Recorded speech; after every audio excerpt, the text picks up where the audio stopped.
ఒక అమ్మాయికి అన్యాయం జరిగింది అని చెప్పేసి నోరు తెరిచి అడుగుతుంటే, నోరు తెరిచి న్యాయం చేయాలి అంటుంటే ఒక్కడు ముందుకు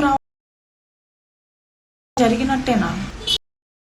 పార్టీకి సంబంధం లేదంటున్నావు కదా, ఇప్పుడు పార్టీని ఎందుకు ఇన్వాల్వ్ చేస్తున్నావు అనేసి అంటున్నారు. సరే, అసలు ఆ పార్టీ అనేది లేకపోతే శ్రీధర్ అనేవాడు లేడు. అసలు ఆ శ్రీధర్ అనేవాడు బయట ప్రపంచానికే తెలియదు కదా. నువ్విచ్చిన అధికారంతోనే కదా శ్రీధర్ అనేవాడు ఇంత దారుణానికి ఒడిగట్టింది. తెలియదు కదా. శ్రీధర్ అనేవాడు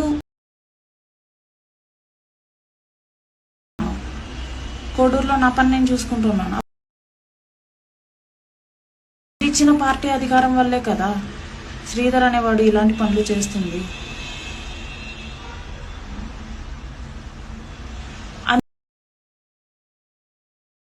ఇప్పుడు పెళ్లి చేసుకున్న ప్రతి ఒక్కడు కోర్టు పర్మిషన్ తీసుకోడు కదా, తర్వాత మేము డివోర్స్ తీసుకోవాల్సి వస్తుందో లేదో తీసుకుంటున్నామని చెప్పి. అంతే ఇది కూడా. చేసుకున్న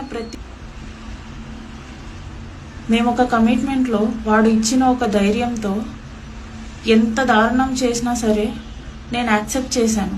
నేను నమ్మాను చేసుకుంటాడు పెళ్ళి, ఇంత దారుణం చేశాడు కదా, వాడి కూడా పల్లెటూరులో పుట్టినోడు కదా, వాడెందుకు అన్యాయం చేస్తాడులే, వాళ్ళ ఇంట్లో కూడా అక్క చెల్లెళ్ళు ఉంటారు కదా అనేసి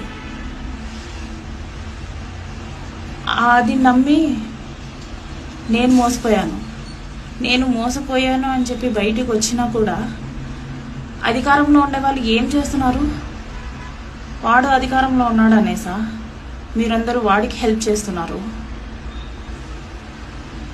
నేను ఎందుకు బయటకు వచ్చాను? ప్రభుత్వం మీద ఉండే నమ్మకంతో బయటకు వచ్చాను. వ్యవస్థ నాకు దీన్ని ఎంతమంది ఎన్ని రకాలుగా మాట్లాడారు. హనీ ట్రాప్ అన్నారు, బేరం కుదరలేదు అందుకే బయట పెట్టింది అనేసి అంటున్నారు.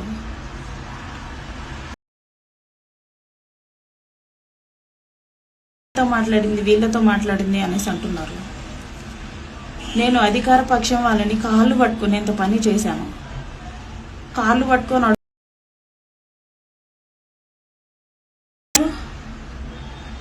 అసలు ఇప్పుడు ఏం చేశారు? ఒక నెల అవుతుంది, నెల రోజు అంటే ఇన్వెస్టిగేషన్ అంటారు, ఆధారాలతో సహా బయట అవతల వాడు ఇది తప్పు అని చెప్పలేకపోతే